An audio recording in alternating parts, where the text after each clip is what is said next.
Good morning, ladies and gentlemen. Today we continue our discussion of the romantic landscape in Britain, but on the two examples of two painters who for many art historians and art critics are the best British painters ever. So John Constable and Joseph Mallord William Turner. They were almost exact contemporaries. There are some aspects of their art that connect them, not only the time when they lived, but some fascinations, some subjects they chose, so they can very well be discussed together.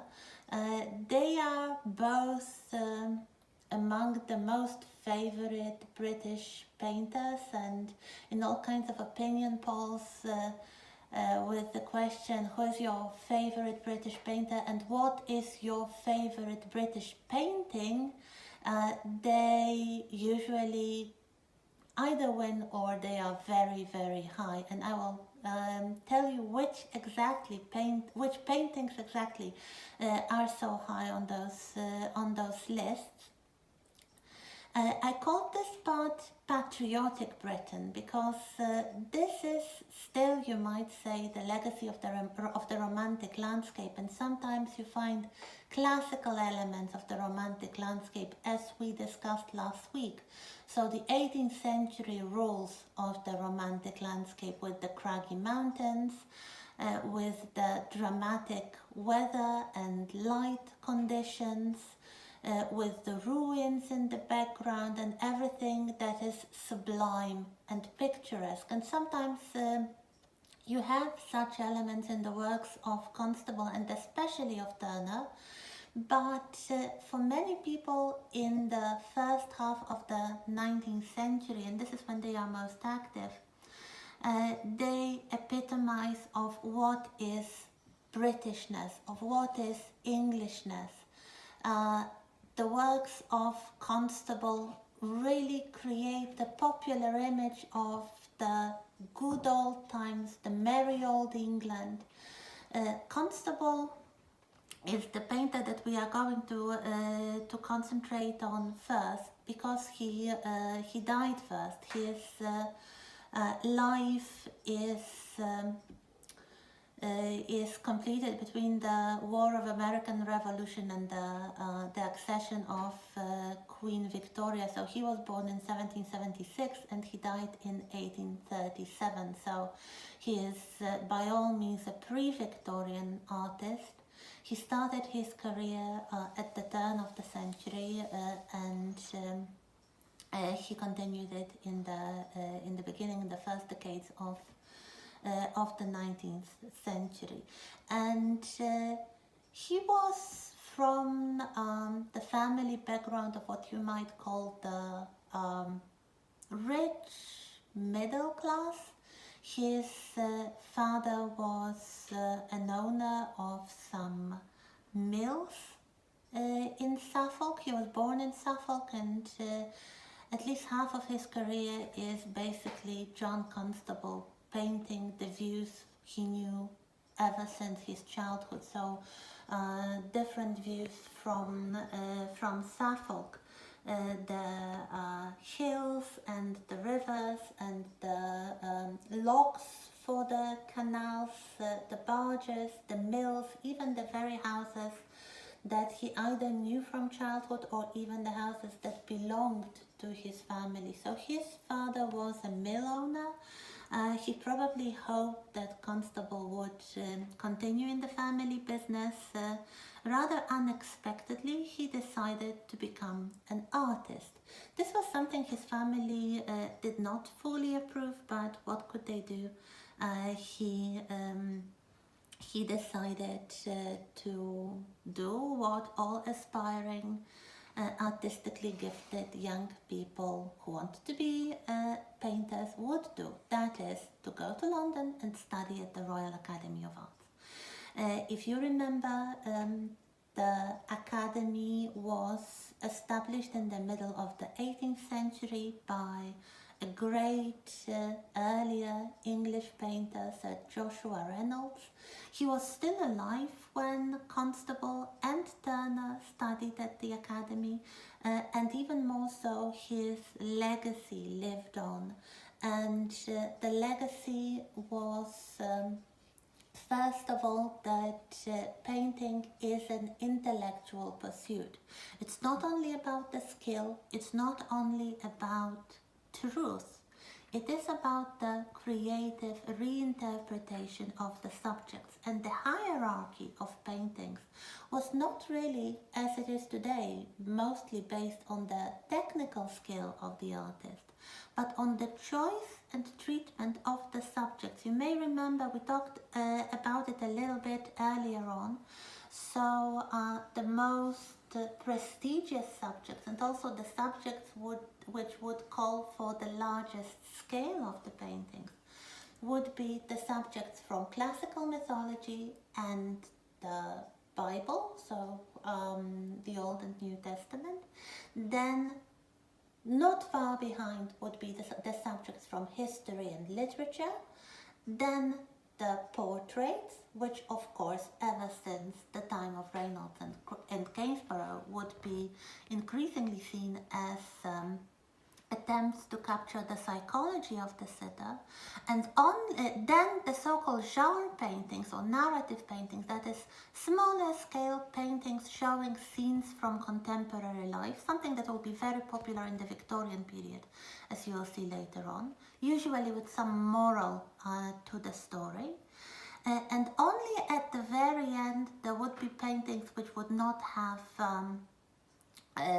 significant human element in them, that is landscapes and still lives. And it so happened that John Constable actually adored landscapes. He adored the area which he knew from childhood, that is Suffolk, especially the area called Dedham Vale. Nowadays, this whole area is called Constable Country. And actually, this name, Constable Country, was starting to circulate towards the end of the life of Constable himself. So he was really becoming quite well known. What is important is that the beginning of his career is also the time of the wars with France, and the French Revolution, the Napoleonic Wars, which meant a lot of troubles and austerity for England. Also the periods of the threat of famine, when people had to grow their own crops because import of foods from the continent was made much more difficult. Yes, the cast assistants are coming in. Perhaps they will let themselves be seen. Come on. Come on, Watson, come on.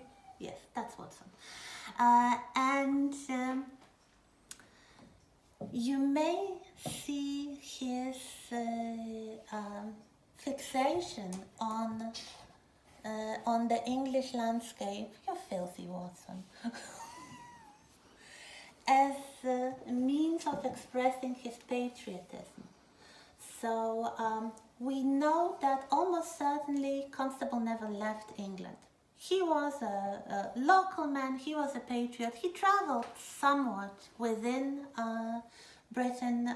I'll tell you about such travels of Constable, but he never left England, even though later in his life, after the war in the 1820s, he became quite unexpectedly very famous and very appreciated in France, and especially the romantic painters such as Géricault or Delacroix really adored his art, really adored his paintings, and believed that he was very innovative and almost experimental in his work. I will tell you, because if you look at his works now, they look very mundane, just regular images of landscapes, nothing too dramatic, no mountains, no waterfalls, no storms or anything like that. But there is a sense of calm, there is a sense of the old world that was quickly becoming obsolete in the beginning of the 19th century, when the legacy, the influence of the Industrial Revolution was really everywhere. So what we have is the rural landscape, the rural world, which will basically very quickly be in the past.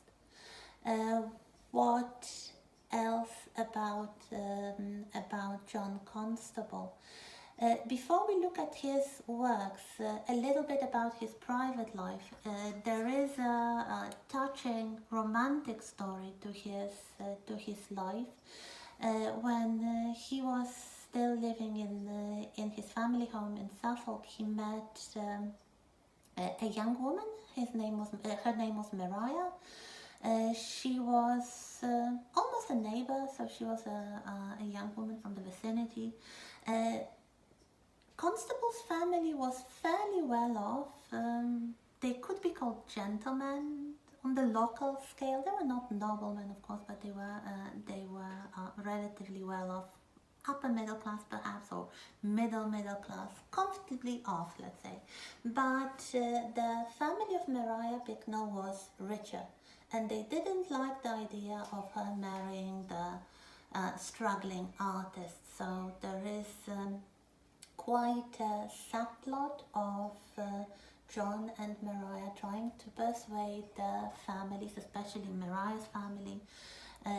Her grandfather, I think, or uncle, one of the older men in her family, was an important clergyman of the Church of England, and he was especially against this marriage. But after a few years' engagement, they actually managed to get together. They managed to get married, and this seemed like a happy family. They had 7 children together, but then Maria's health started to fail. She was diagnosed with tuberculosis, and at the age of just 40 or 41, she died. Before it happened, the constables tried to follow the medical advice of the day and travel to the seaside. She liked Brighton, which was a popular spa resort at that time. John didn't. He called it Piccadilly by the Sea. It was too crowded, it was too fashionable, but of course he went with her, and he painted some of the interesting works, which you will see in a little moment. Unfortunately, he was widowed, and this really took a toll on him. He was very depressed. He suffered. What helped him apparently was his religious faith, and he returned to another subject that he painted repeatedly, that is Salisbury Cathedral. He knew a bishop, and the bishop at one point commissioned a painting showing the cathedral from him. So this was a good occasion for Constable to leave his native land and to go to Wiltshire and to paint the cathedral. He returned to the cathedral when he became widowed. Okay, so in the second part we'll look at some of the works by Constable. Of course, please see the Moodle presentation on Constable and Turner, and we'll continue in a moment. If you look at the works of John Constable, you might think, well, not much to it, just landscapes, just regular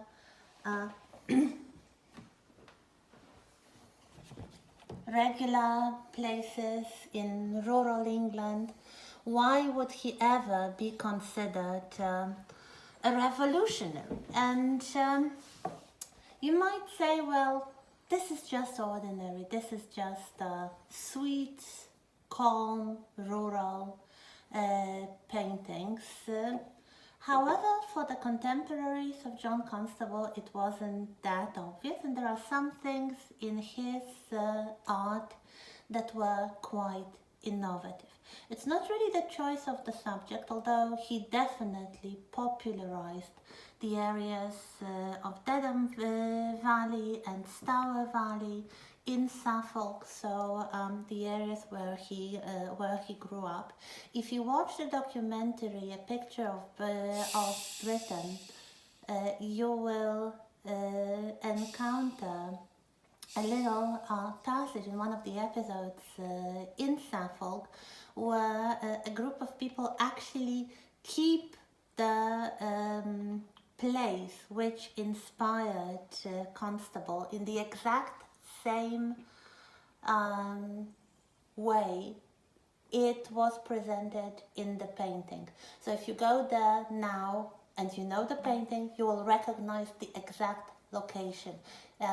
This is to really emphasize how important this artist is for the British identity, for British sense of patriotism. And especially the most famous, the most beloved of his works, the one that is sometimes called a kind of chocolate box image for Englishness, namely the Hay Wain. It was called, originally he called it Landscape Noon, but it very quickly became known as the Hay Wain because of the central image of a horse-drawn wagon crossing a shallow river to go to a hayfield and help in the collection of hay. So it's a peaceful, pre-industrial rural scene, and for some reason this has been one of the most British paintings ever. What was quite innovative about the Hay Wain and some other paintings he did, like the White Horse, for example. The White Horse was the first in this series, but he then continued, was that they were large-scale paintings. He called them the six-footers because they were quite large. This was the size that has never before been associated with just a landscape. This was the size for the noble subjects, for the religion and mythology and history and Shakespeare, basically. So big human forms, big compositions with a lot of symbolic and religious and historic knowledge expressed by the artist. And suddenly we have the man who paints landscapes. And he paints them in a large scale. When he exhibited that in the annual salon of the Royal Academy, this was a shock. This was quite successful because it earned him the acceptance as the associate of the Academy. But this was something completely innovative and something that many viewers found puzzling or perhaps even inappropriate. To use the big noble scale for something so ordinary and everyday as a simple landscape. Constable, sometimes he wrote in a letter to his friend that for him painting is another word for feeling. So he definitely wanted to convey emotions, and if we look at his paintings, especially the six-footers, like the White Horse or the Stratford Mill or the Hay Wain, of course, you can see quite a lot of emotions, but these are not violent, dramatic emotions, but rather the feeling of, I don't know, gentle nostalgia or peace, or perhaps some brooding over the childhood that's gone. So nothing too dramatic, but something that for many people, because of the growing industrialization and urbanization in the first decades of the 19th century, became emotionally resonant. The world that is going away, and also the English landscape, recognizably English landscape, in the historical moment just after the wars with France. So one thing that Constable did that was new and interesting was his scale. Another interesting thing was his use of sketches. Of course, in this generation, most painters worked predominantly in their studios, so they would of course go out of doors, they would sketch there, they would usually have a sketchbook, they would make some watercolors or drawings to just memorize the landscape they wanted to show, and they would work on these things later in the studio. This is what he was doing most of the time in the early years of his career, when he was working in Suffolk, when he was working in the areas which he knew very well. Sometimes he would make small-scale oil studies, so like the missing link between a sketch and a finished painting that would be later shown in the academy. But around the time that he decided to increase his scale, to start creating those 6-footers, he came up with a new idea. So he decided that before making a finished work, something that he would later exhibit at the academy, he would make a full-scale, large-scale oil sketch. And for contemporary painters, for contemporary artists and art historians and critics, very often these oil sketches are even more interesting than the complete finished versions of the paintings, the ones that he himself decided to show during the academy salons. So here, for example, in the presentation, you have a comparison of two versions of the White Horse. So the first of the 6-footers, you have the oil sketch, the large-scale oil sketch, and the finished version. And you can of course see the difference, especially if you compare them side by side. The sketch is much more dynamic. You can actually see the strokes of the paintbrush. You can see the artist experimenting with paint, with different textures, and the finished version is smoother and more conventional in its treatment of the subject. So nowadays, many modern artists and art historians believe that today he wouldn't need to bother with the finished versions, and he would be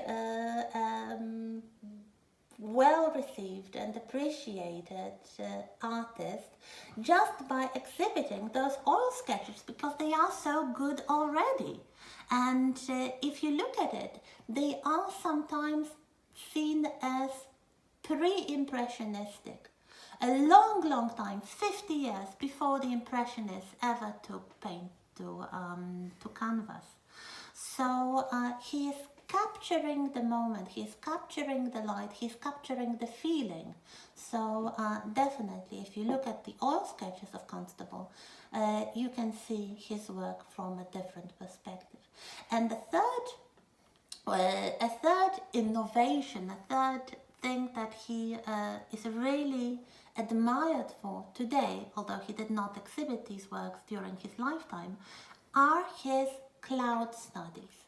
The paintings, the studies in which he concentrates only on the sky and the light conditions and the clouds.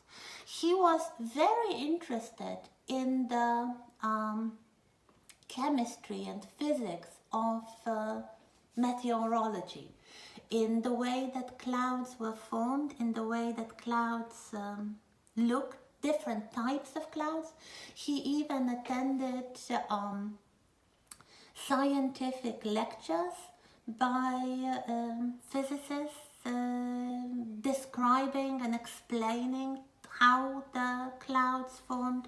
And if you look at his works, they are not just random patches of white on the blue sky.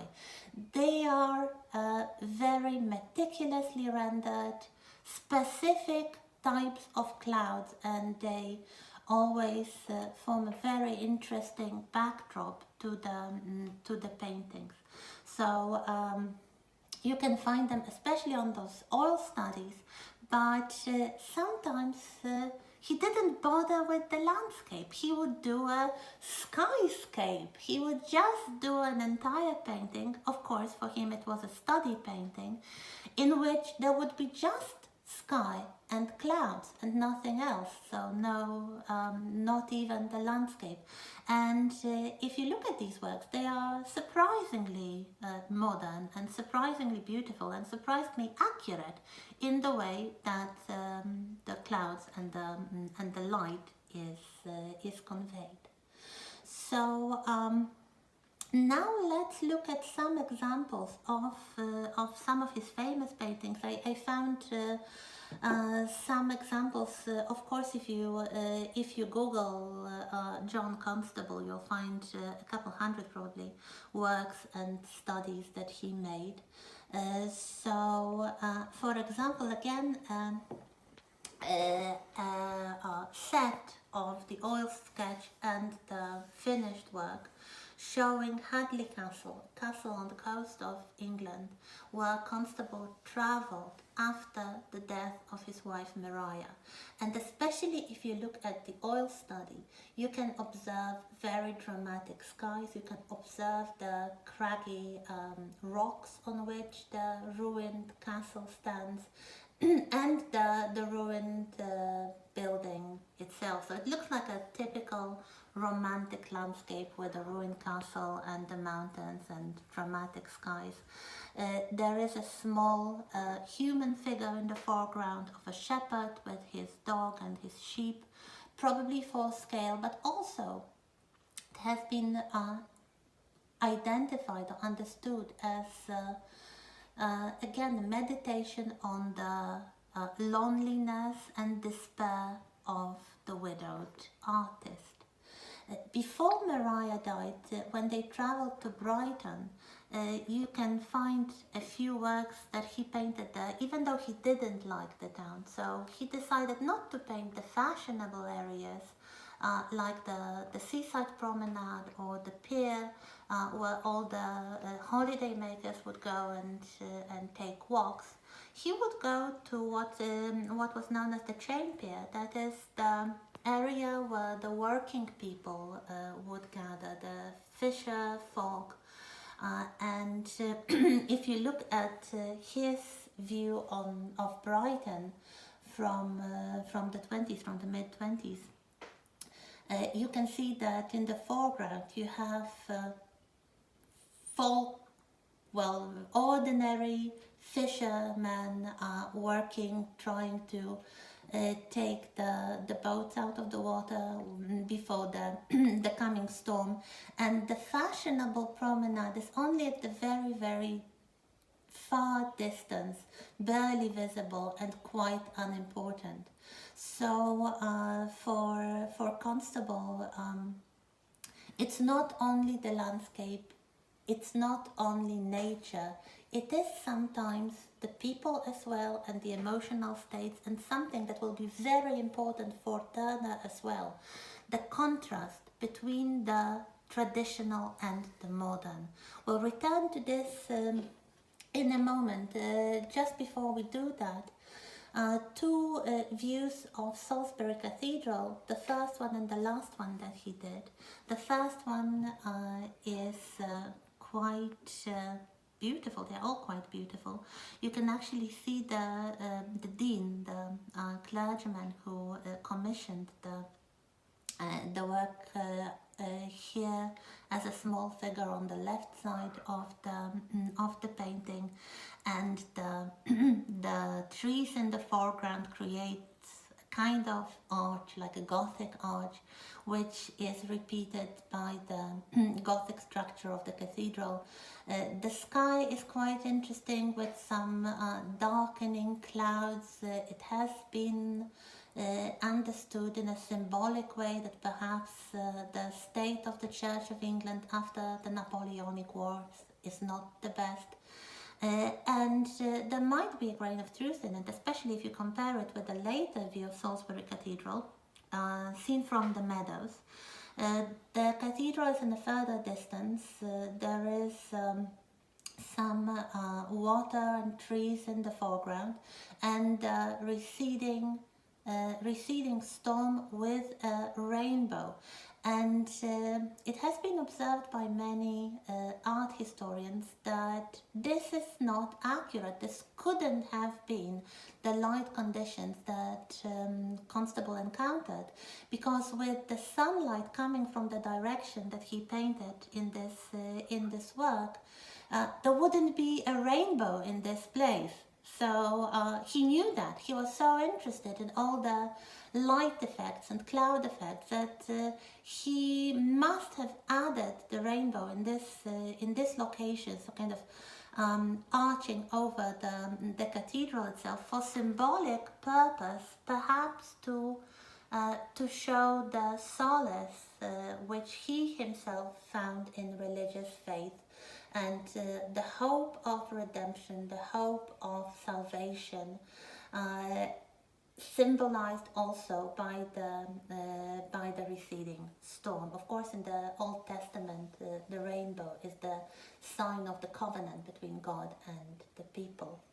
And the last painting in this set, which I chose for you, is the last painting that Constable ever finished.